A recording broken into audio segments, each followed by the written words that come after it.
இன்றைக்கி நம்ம டீ போடுற டயத்தில் ஒரு ஸ்நாக்ஸ் ரெசிபி தாங்க இன்றைக்கி நம்ம பார்க்க போகிறோம். அதுக்கு ஒரு கேப்சிகம் எடுத்து இந்த வாக்கில் ரவுண்ட் வாக்கில் நான் கட் பண்ணி எடுத்துருக்கேன்.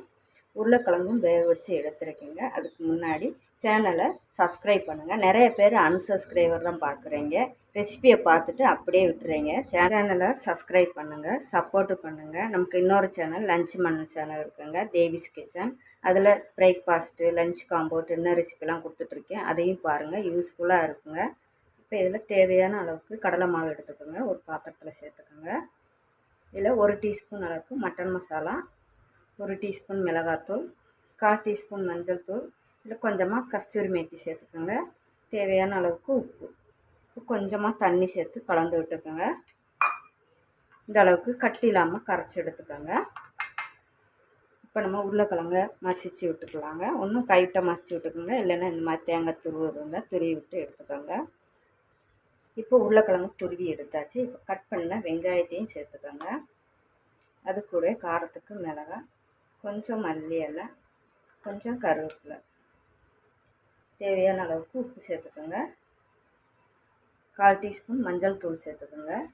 ஜீரகம் சேர்த்துக்கோங்க. ஜீரகத்தூள் இருந்தால் ஜீரகத்தூள் சேர்த்துக்கோங்க, இல்லைன்னா ஜீரகம் சேர்த்துக்கோங்க. இதை நல்லா மிக்ஸ் பண்ணி எடுத்துக்கோங்க. கையில் இதெல்லாம் வந்து அப்படி எண்ணெய் இருந்தால் அப்ளை பண்ணிக்கோங்க. அப்ளை பண்ணிவிட்டு உருண்டை பிடிச்சிக்கோங்க.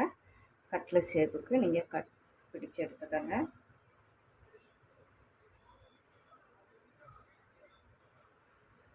உங்களுக்கு கேப்சிகம் பெருசாக இருந்தாலும் சிறுசாக இருந்தால் அதை அனுசரித்து நீங்கள் கட்லட் பிடிச்சி எடுத்துக்கோங்க.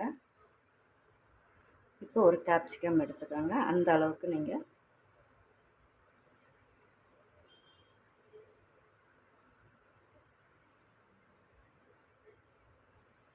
இதே மாதிரி நம்ம எல்லாத்தையும் நம்ம பிடிச்சி எடுத்துக்கலாங்க.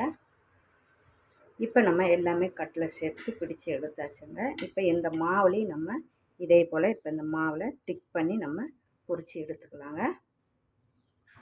இப்போ நமக்கு எண்ணெயும் சூடாயிருச்சு. இப்போ நம்ம பொரித்து எடுத்துக்கலாம்.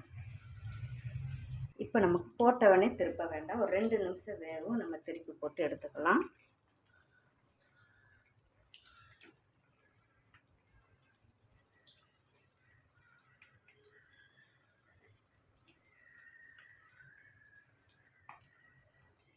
இதே போல் இந்த பக்கமும் ஒரு 2 நிமிஷம் வேகட்டும். ரொம்பவே ஒரு அருமையான கட்லட் ரெசிபி தாங்க இன்றைக்கி நம்ம பார்த்துருக்கோம்.